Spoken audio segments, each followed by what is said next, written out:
جو شخص اللہ کا گھر بناتا ہے، اس کو روشن کرتا ہے، اس کا خیال رکھتا ہے، اس پر خرچ کرتا ہے، بشرطے کہ حضور فرماتے ہیں اس میں اس کی نیت یہ ہو یبتغی بہ وجہ اللہ، کہ وہ یہ سارے کا سارا کام مسجد کا تعمیر کرنا، اس کا خرچہ چلانا، اخراجات پورے کرنا، اس کی دیکھ بھال، اس کی روشنی کا، صفائی کا سارا بندوبست کرنا یا کروانا، اس میں صرف اس کی ایک نیت ہو یبتغی بہ وجہ اللہ، کہ یہ سارے کا سارا کام صرف اللہ کے لیے کر رہا ہے، دکھانے کے لیے نہیں، دنیاوی تعریفات کے لیے نہیں، اور دیگر معاملات کے لیے نہیں۔ حضور صلی اللہ علیہ وسلم فرماتے ہیں یبتغی بہ وجہ اللہ، اگر اس کی یہ نیت ہونا یہ سارا کام میں صرف اللہ کی رضا کے لیے کر رہا ہوں، تو پھر اس کے لیے یہ آسانی ہے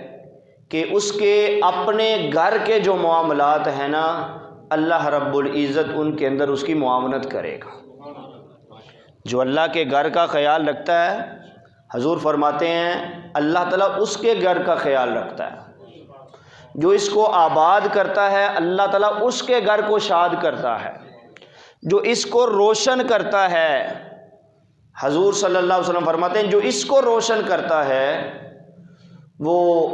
اپنے گھر کو ہی نہیں بلکہ اپنی قبر کو روشن کر رہا ہے۔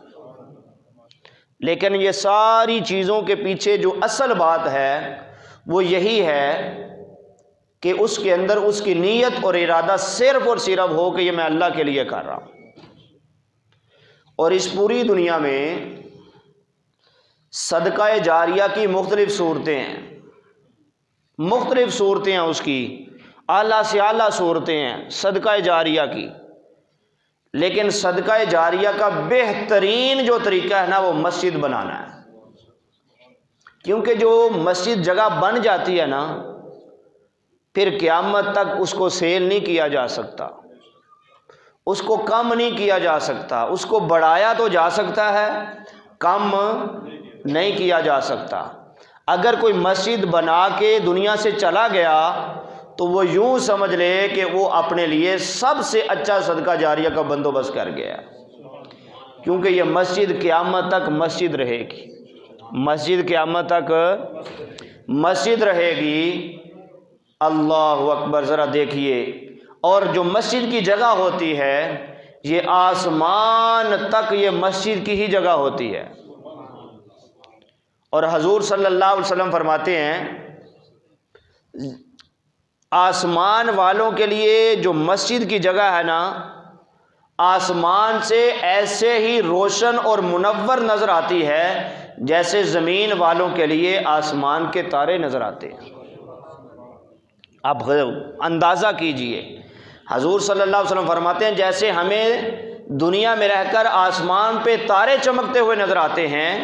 تو آسمان والوں کو زمین کی طرف جب دیکھتے ہیں تو مسجد جو ہے وہ چراغ کی طرح روشن نظر آتی ہے، اس سے وہ اندازہ کر لیتے ہیں یہ اللہ کا گھر ہے۔ اللہ اکبر کبیرہ۔ حضرت جی وقار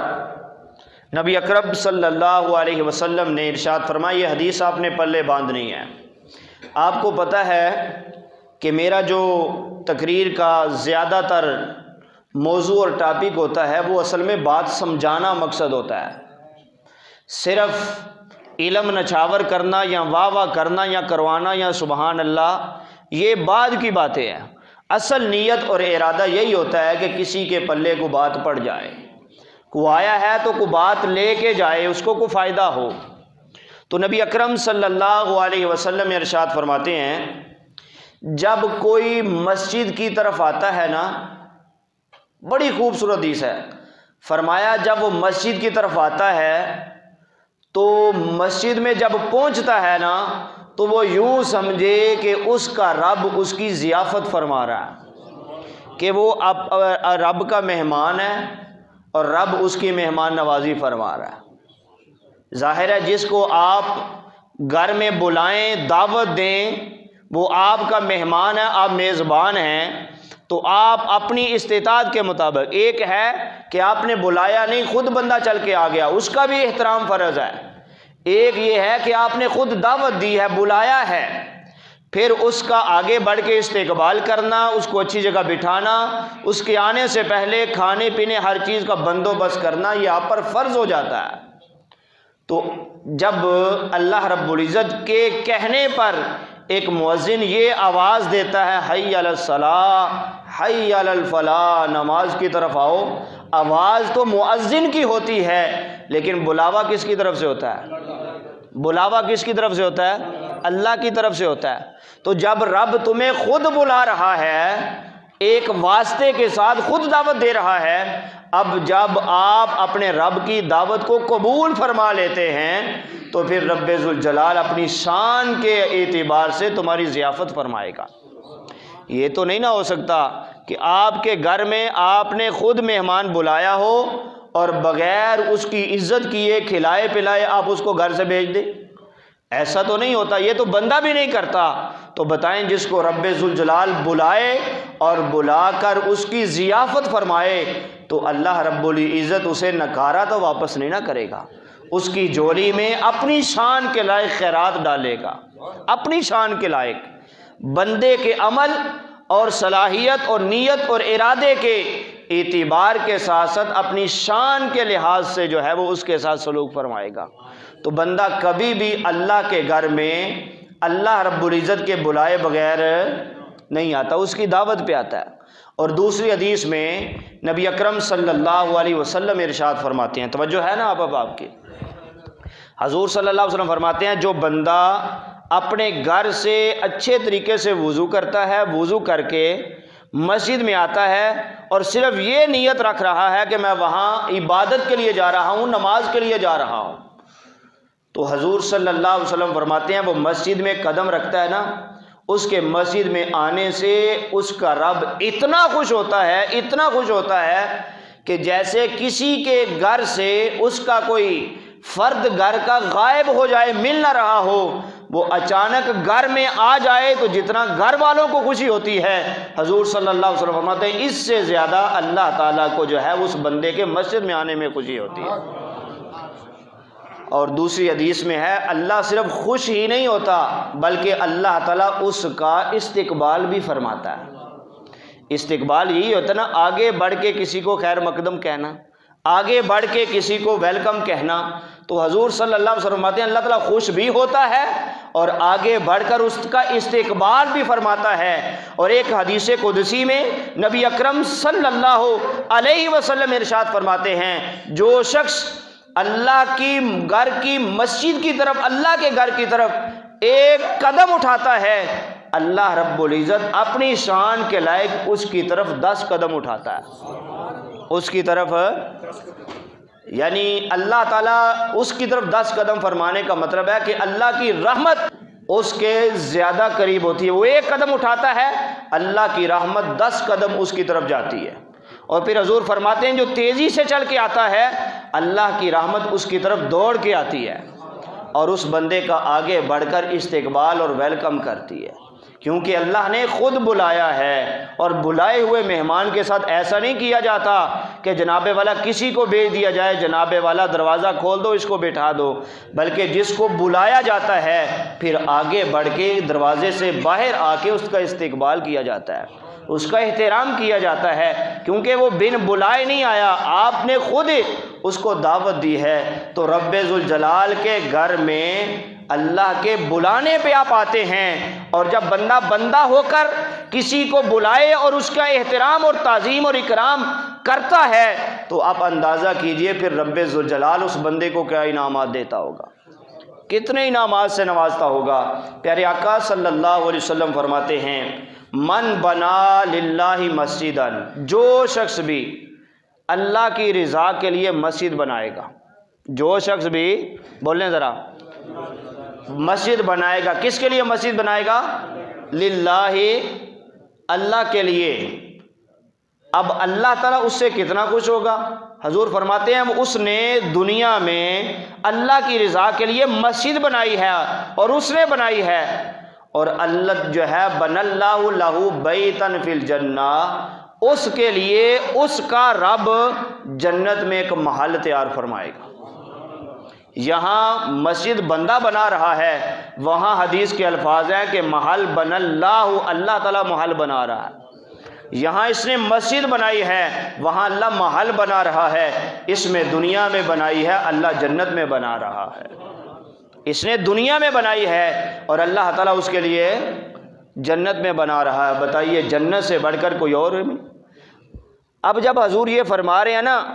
کہ اس کے لیے جنت میں محل ہے، اس میں بڑی خوشخبریاں ہیں، بڑے انعامات ہیں۔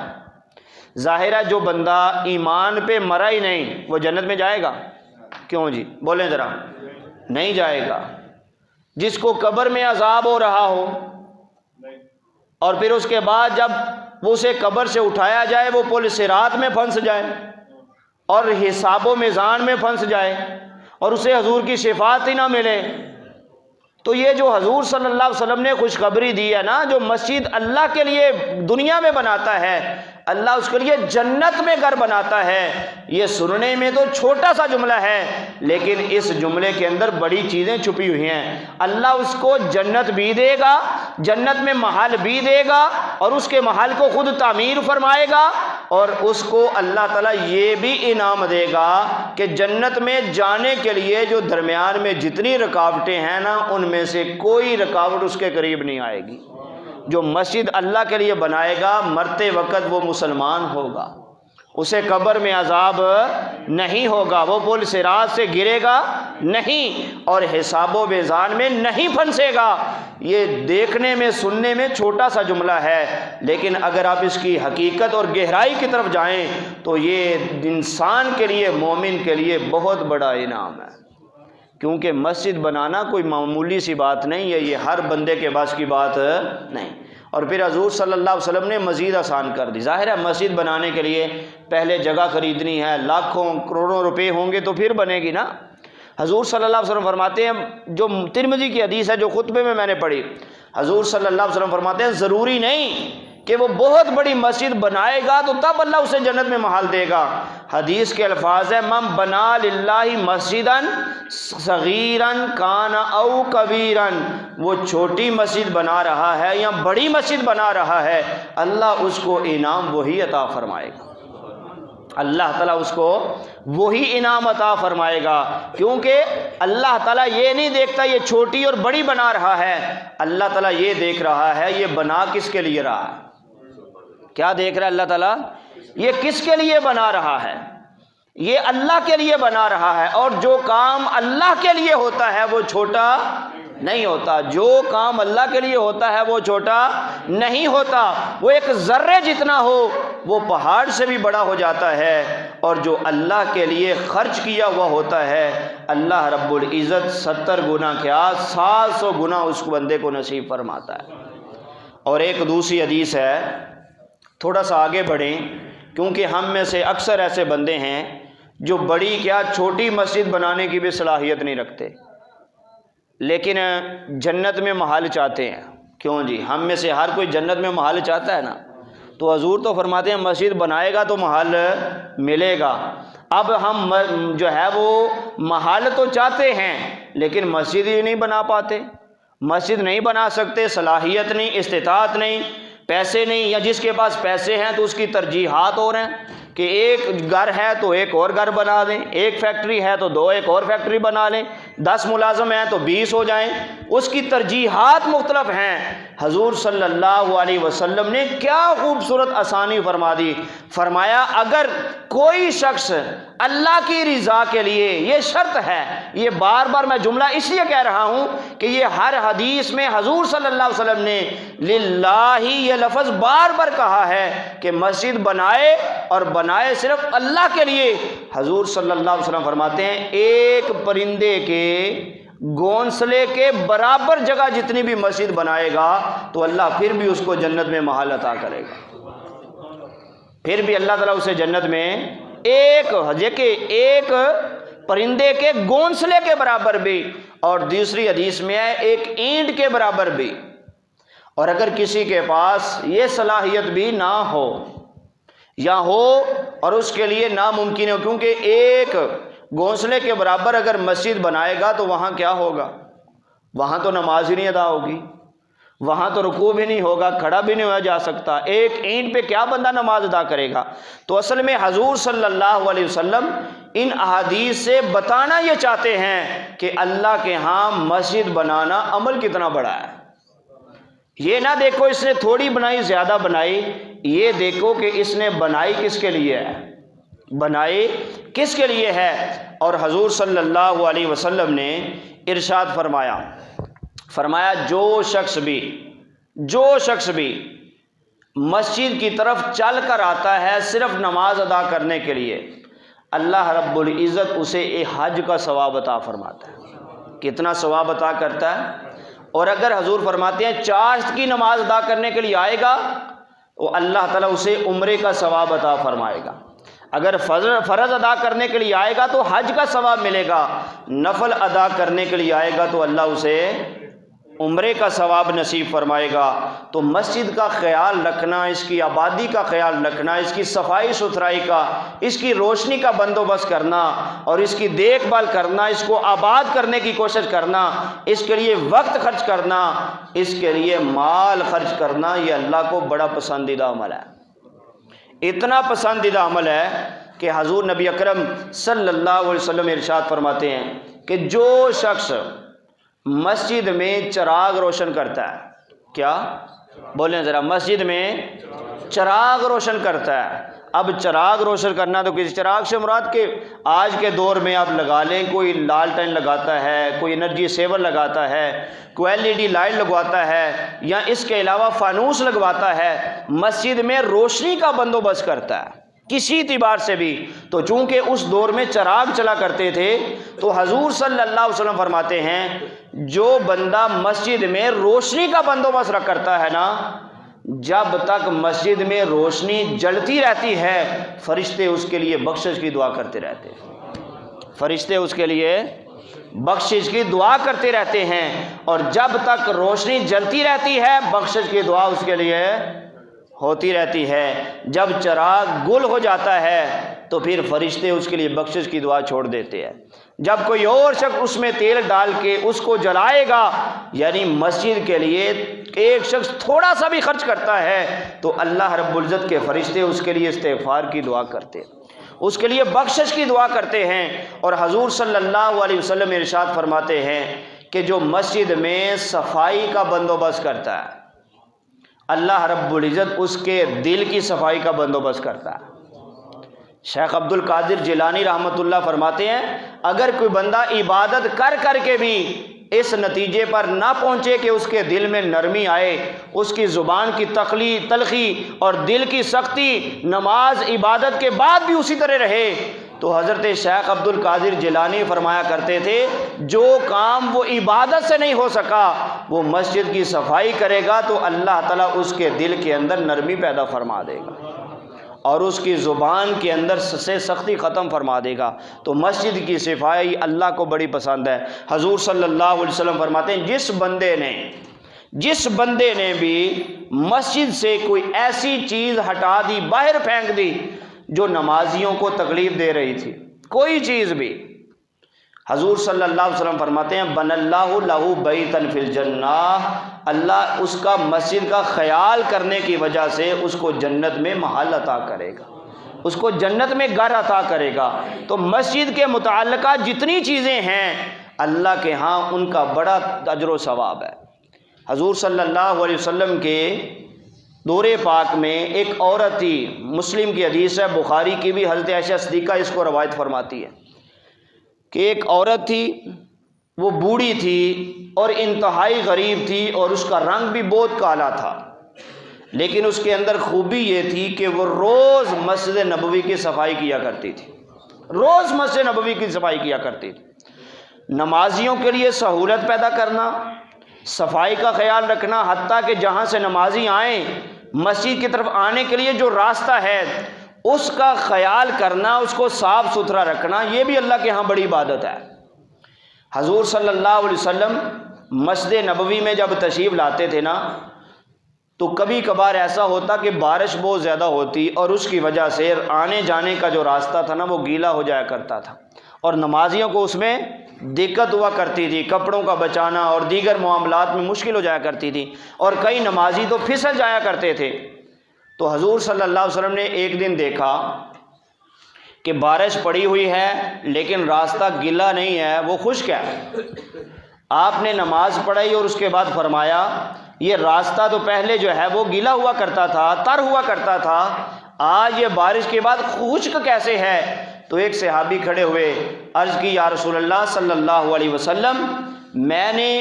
اپنی جولی کے اندر کچھ کینکریوں کو اٹھایا اور اٹھا کر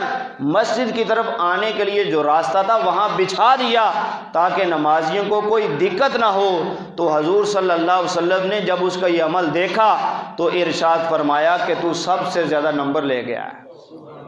کیا کمال کا اور اچھا کام تو نے کیا ہے جو دوسروں کے ذہن میں نہیں آیا۔ تو مسجد کے باہر بھی مسجد کے لیے آنے کا جو راستہ ہے، جو اس کا بھی خیال رکھتا ہے کہ نمازیوں کو آنے جانے میں تنگی نہ ہو، اللہ کے ہاں یہ بھی بڑی عبادت ہے۔